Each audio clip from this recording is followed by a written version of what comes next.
No, I'll come back. But, so going back to that, therefore this imagery, what I want you to think about this idea is that we live in a cosmic temple. We live in a cosmic temple. This galaxy that we've talked about, which is a place of wonder, has been brought into being by God through the Word. Light has been separated from darkness, and then this space is created with reality, with planets, with solar systems, with stars, with a planet called Earth, with us. This place is then filled. Places of the temple are then populated. You might want to think about what it's like when you buy a house and you walk in for the first time or move into a house and it's an empty shell, but it's as you put things around and as you populate it that life comes to be in that place. And so likewise, the world that we live in, creation has this form, but it also is filled with light because of God's goodness and creation's goodness.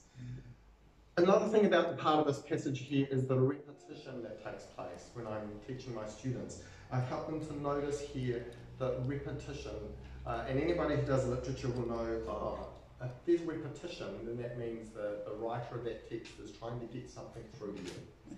And so 7 times, you might want to think about this 7 times. What's the holy number in the Bible? 7. 7 times we are told that it is good. On the 7th time we are told that it is very good. Can't be better. Steve asked me just at the beginning, he said, what's your one sentence here that summarises what are you going to say? What's the take home? The take home is matter matters to God. Matter matters to God. Creation is good. And we're told this 7 times in this passage. Another part we're therefore told is to be fruitful and to multiply. And that imagery of the fecundity of creation, the fact that it blossoms and grows. Beautiful imagery this morning from Evie Joy. Like that delight and wonder of joy at seeing something beginning to grow in the little pot. A fourth point though here that's important for us to recognise therefore, and this is, it's amazing how often we still, or I still hear this, we seem to think sometimes that the climax of creation is our arrival. No, that's not how that passage works. The climax of creation actually is right at the end, which is on which day? 7th day, when the temple has been finished. We just turn up on day 6. In fact, we share that day with a whole lot of other land creatures.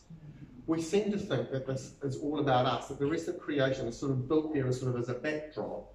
If you think about a stage production, that's all built there as a backdrop so that we go, yeah, it's us, it's all about us, we've arrived. No, it's a temple.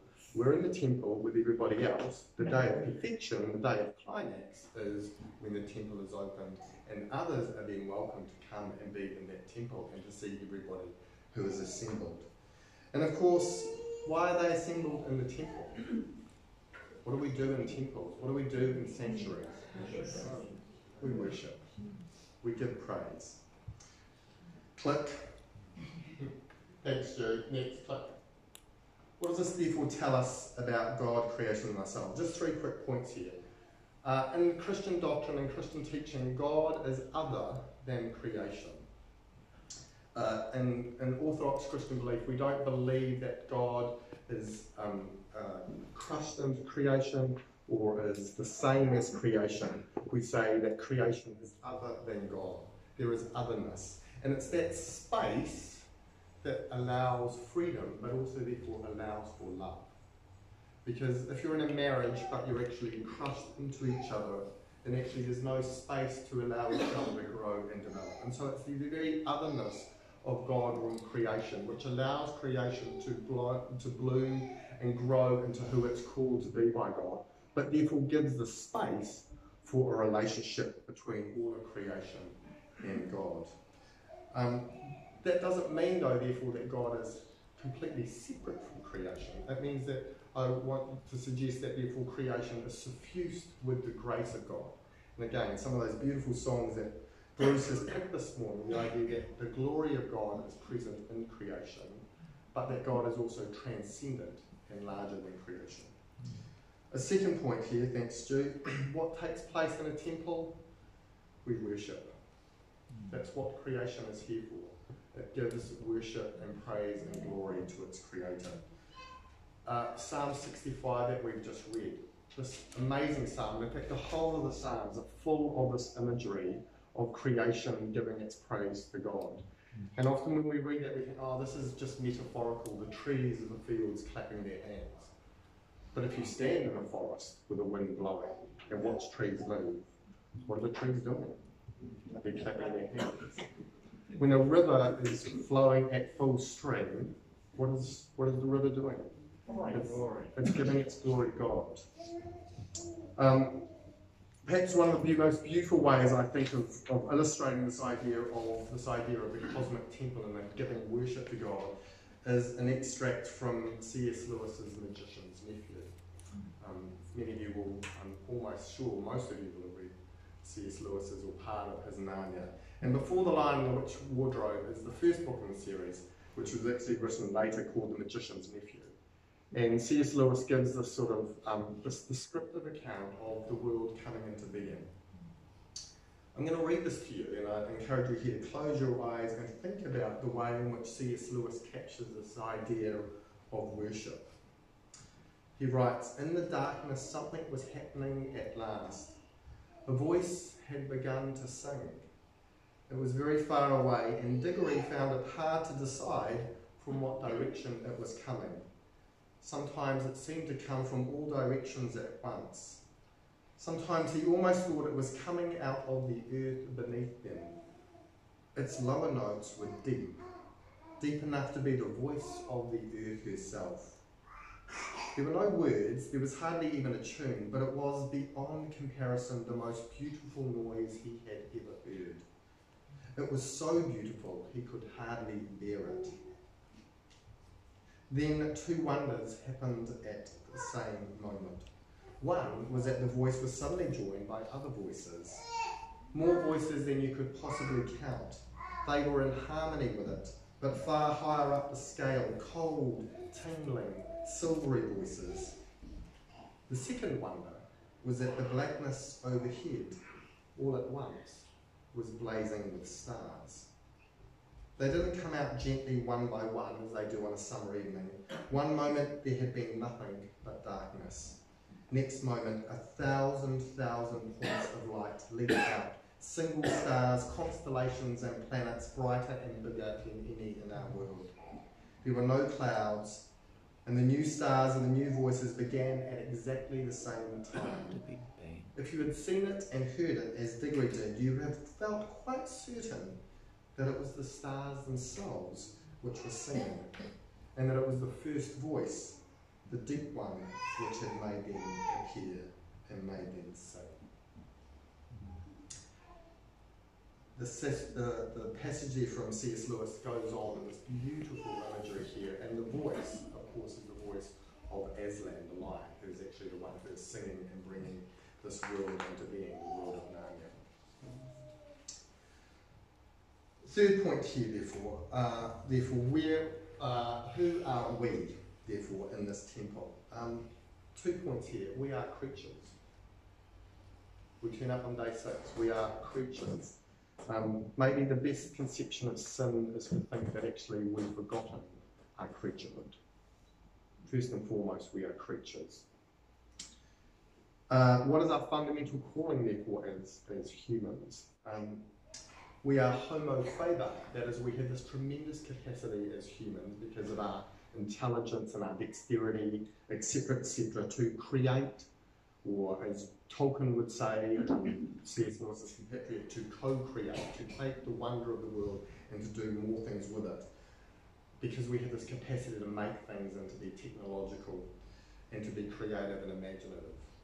But I want to suggest that first and foremost, our calling is as homo adorans, that is, worshippers, to give glory, to adore the one who has created us.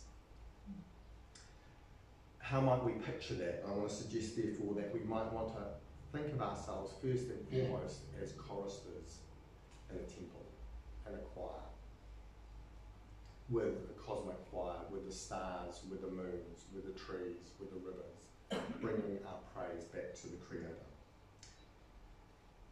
it's arguable what therefore our role is. Some people would want to say, well, actually, yeah, but we are distinctive and we are different. So maybe our role is that we're the conductor. And we get to stand there and we get everybody else to pray. And you could suggest that. Or maybe it's just that we have a different voice within that choir. And we'll talk a little bit in a moment about the world that we live in and what happens when you begin to kill off voices within that choir.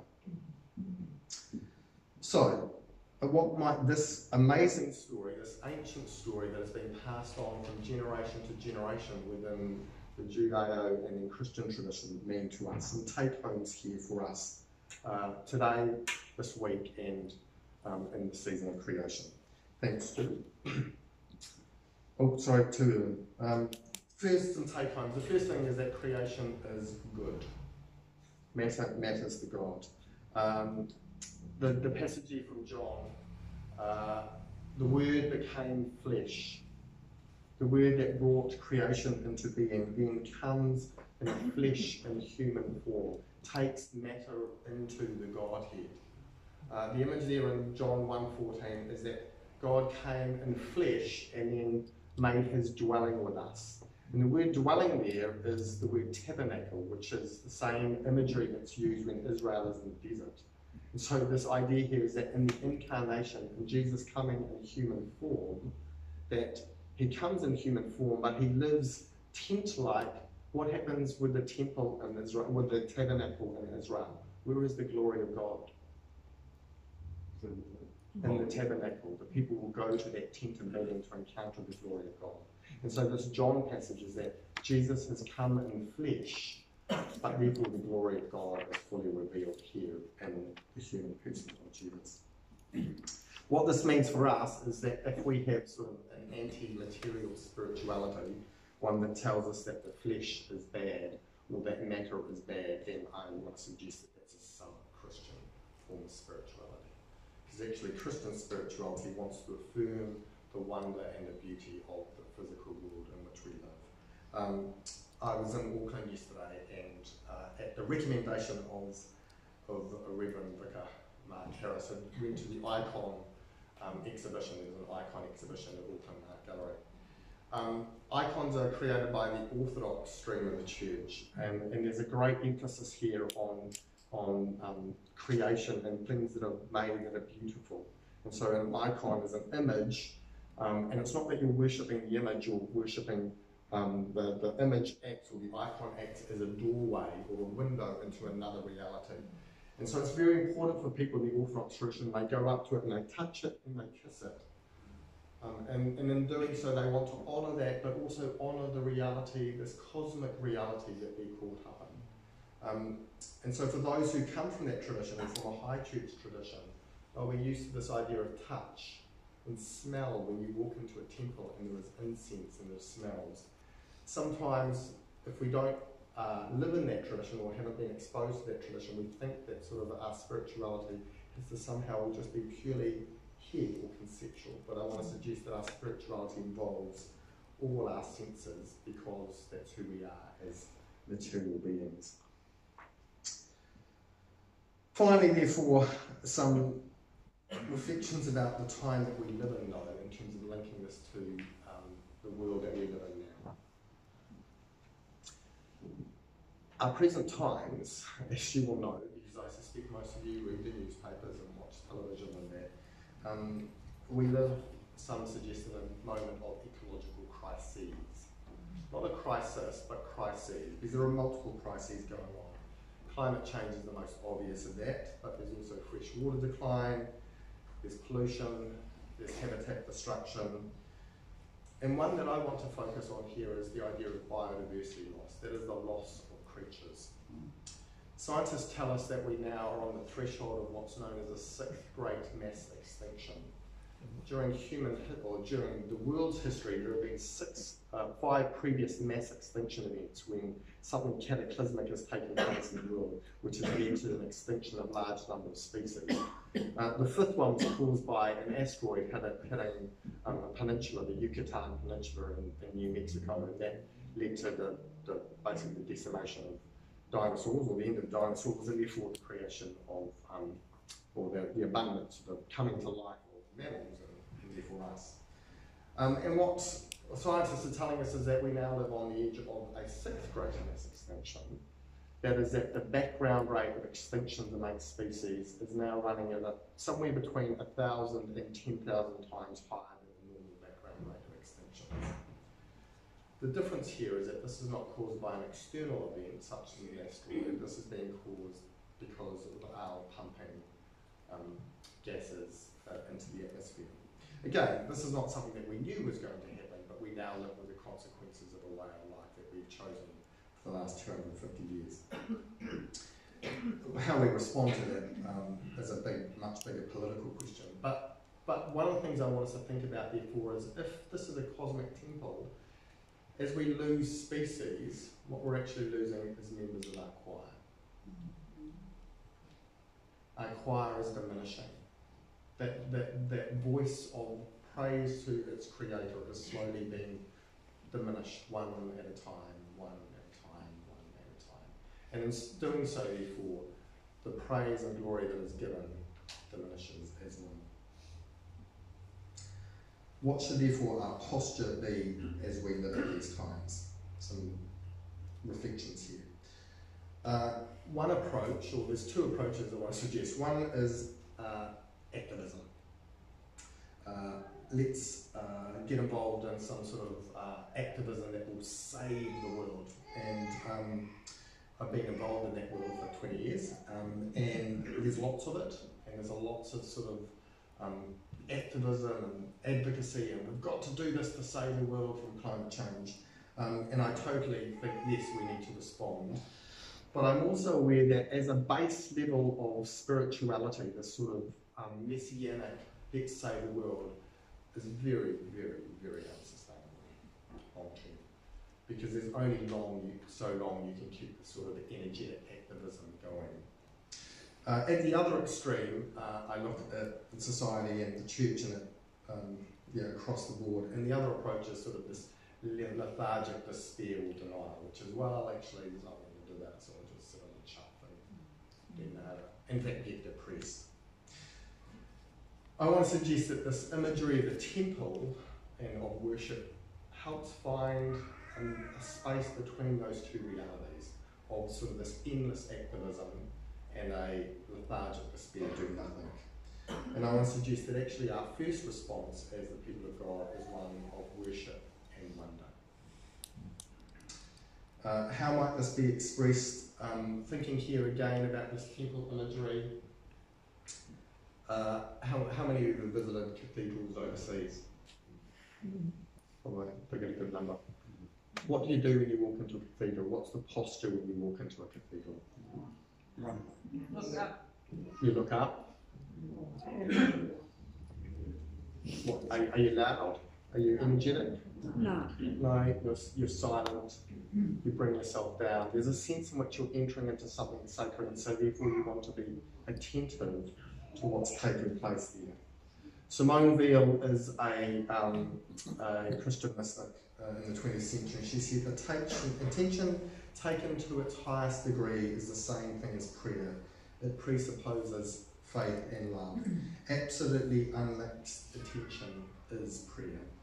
And I want to suggest that maybe our best posture for the world that we live in, therefore, is a stilling of our lives, a slowing down of our lives, a greater attentiveness to the world in which we live. This is not to deny, therefore, that activism and energy and response won't happen, that will happen, but true activism comes out of a posture of contemplation. Two, therefore, reflections here. By the way, this is my daughter, she's coming off now for using this. Is my daughter, Kristen, at the age of, I think that's 7 or 8 in a forest, just captured and enamored, and I just happened to be carrying a camera like I normally do. I still think it's the most beautiful shot I think I've had of my little daughter. Because just enamored by the forest that she's looking at and the posture of. And bearing in mind, those who know Kristen, she runs at about 1 million miles an hour and is very hard to keep up with. But there was something about that day where she just stopped and paused and was in wonder and awe about that place that she was in. Thanks, Stu. Two things I want to say therefore about how this might work out. One is sort of a shout out to those who who live in the world of science and who engage in the world of science.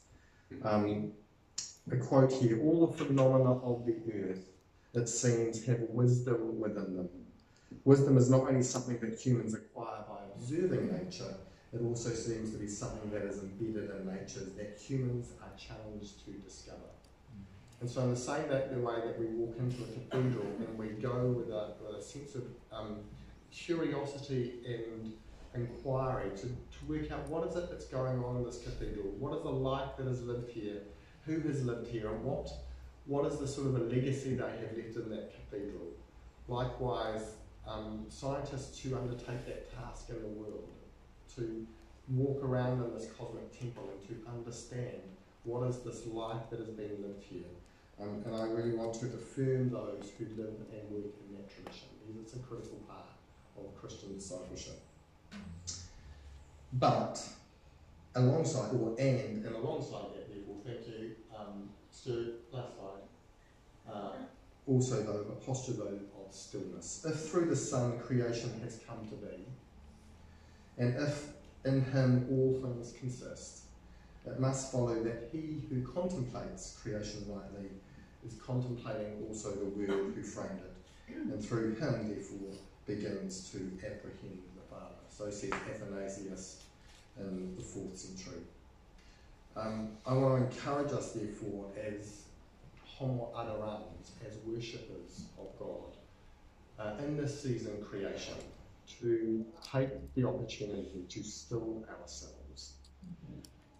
As COVID restrictions lift, there is, I suspect, a temptation to go, woohoo! Let's get back into normal life and get into it. But actually, we've just ended that period. Maybe there's a period here before we transition back into the fullness and craziness of life, of just being still again in this time of the season of creation, to remind ourselves again of our connectedness with other creatures, and therefore to be filled again with compassion.